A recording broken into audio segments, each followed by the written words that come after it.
আসসালামু আলাইকুম ওয়া রাহমাতুল্লাহ। দেখতে পাচ্ছেন একটি মিটারে বাসতেছে। তো এটা গতকালকে আমি ওয়ারিং করছিলাম, এখানে বাসতেছে। এই যে দেখুন, আর একটু পর কারেন্ট খরচ হচ্ছে। এখন বিষয়টা হচ্ছে এই ইউনিটে আপনার নাই, লোড নেই, একটা ছোটো লাইট জ্বলতেছে। তো এইভাবে মারার আমিও একটু ভয়ের মধ্যে আছি। আসলে এটা কি হয়েছে, আমার ওয়ারিংটার মধ্যে কি হইলো এইরকম। তো এই সুইচ বোর্ডটার কাছে আসছি, এই সুইচ বোর্ডটার চারপাশে গরম হয়ে গেছে। তখন ভাবছি যে এখানে কোনো না কোনো তার লিকেজ হয়েছে। তো লিকেজ হওয়ার কারণে এখান থেকে কারেন্ট মনে করেন নষ্ট হচ্ছে। তো এখানে তো আর দেখতে পাচ্ছি কোনোটাই কোনো প্রবলেম পাচ্ছি না। তো এটা খোলার পরে কোনো প্রবলেম পাচ্ছি না।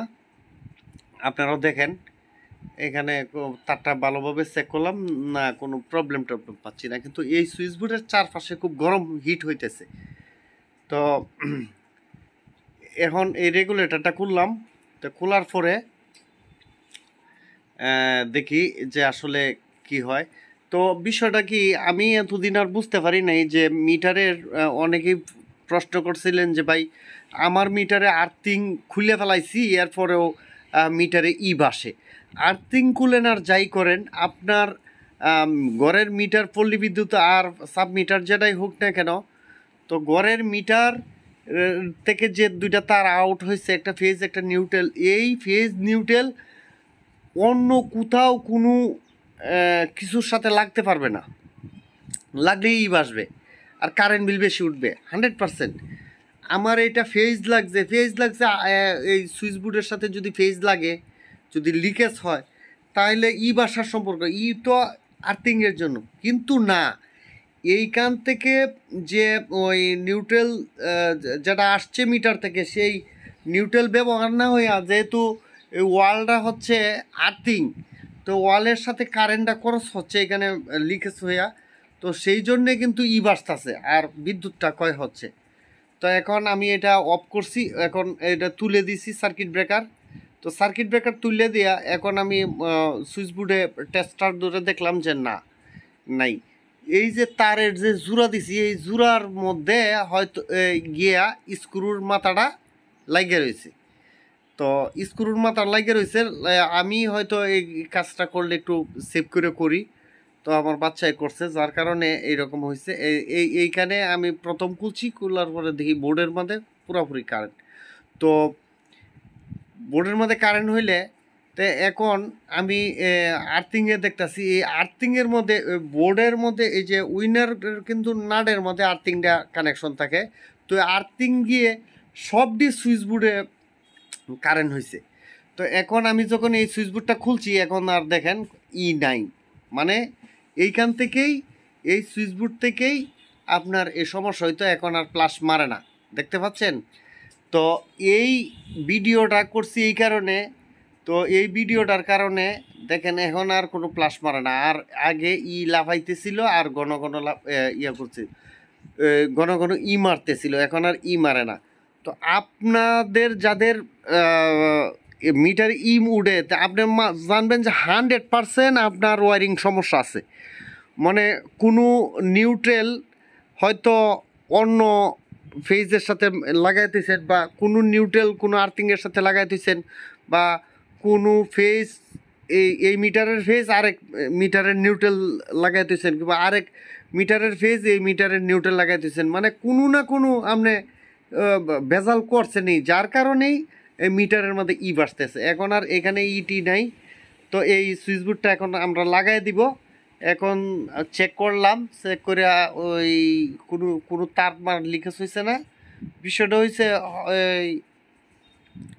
এই যে এরা লাগাইছে, এই যে নাট লাগাইছে, নাট লাগাইলে এই তারের যে জয়েন দেওয়া হয়েছে, এই জয়েনের মধ্যে গিয়া কষ্টিপ ছিদ্রি হয়ে লাগছে, যার কারণে এখন ওই মিটারে বাসতেছে। আর একদিনে কারেন্ট বিল কতটুকু আনছে জানেন? 45 ইউনিট কারেন্ট সে উড়াইছে। অবশ্য 45 ইউনিট কিন্তু সে পল্লী বিদ্যুৎ থেকে খরচ করছে। এখন আমার বাচ্চাটাই ভুল করার কারণে 35 ইউনিট এক রাত্রে কারেন্ট বিল তুলছে। তো মনে করেন সবটি সুইচ বোর্ড আয়রন হয়ে গেছে গা, মানে উত্তপ্ত হয়ে গেছে গা। তো উত্তপ্ত হয়ে যাওয়ার কারণে আমি প্রথমে ভাবছি যে আমার ছেলে এই আর্থিংয়ের সাথে মনে হয় ফেজ লাগাই দিছে। তো ফেজ লাগাই দিলে তো ফেজ যদি লাগাই দেয় কোনো আর্থিংয়ের সাথে যদি ফেজের তার লাগাই দেয় তো ডিবি বুটটাও হিট হয়েছে, আবার সব ডি সুইচ বুট হিট হয়েছে।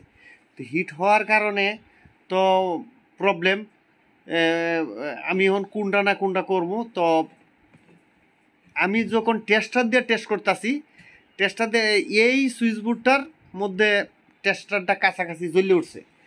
তো এখন আমি এটা খুলছি, খোলার পরে সব কিছু গেছে। তাহলে বোঝা গেল যে আমাদের কোনো না কোনো ওয়ারিংয়ের ত্রুটির কারণে মিটারে বাসে। আপনার ওই মিটার থেকে যে দুইটা তার আউটপুট হয়েছে, এই দুইটা তার কোনো কিছুর মধ্যে যদি লাগে, ওই ফেজ দিয়ে ওই নিউট্রাল দিয়ে লোডটা যদি না চালায়া কোনো ক্রমে নিউট্রালের সাথে আর্থিং লাগান বা ফেজ একটা আর্থিং আইনে আপনি চালান, তো যা মন চায় তা করেন না কেন, বাসলে 100% কারেন্ট বিল বেশি উঠবো আর মিটার ফাগলা গন্ডি হয়ে যাইবো গা।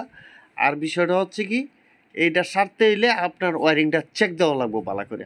তো আমার তো মাথা নষ্ট, আমি তো সবটি সুইচ বোর্ড খোলার চিন্তা ভাবনা করছি। যাই হোক, আগে এটা খুলছি, খোলার পরে কিন্তু সমস্যাটা সমাধান হয়ে গেছে। তো এতে বুঝলেন যে আর্থিংয়ের মানে আমাদের নিউট্রাল লাগানো না থাকলেও মিটার বাসে। এর পরবর্তীতে আমি আরেকটা জিনিস আমি দেখাইছি, করে দিয়েছি। এটাও সাধারণ খুব সিম্পল মানুষ এগুলো মিস্ত্রি করে থাকে। তো ওই জিনিসটাও আমি পরবর্তীতে নেক্সটে 2-3 দিন পরে বা 4-5 দিন পরে একটা ভিডিও করব।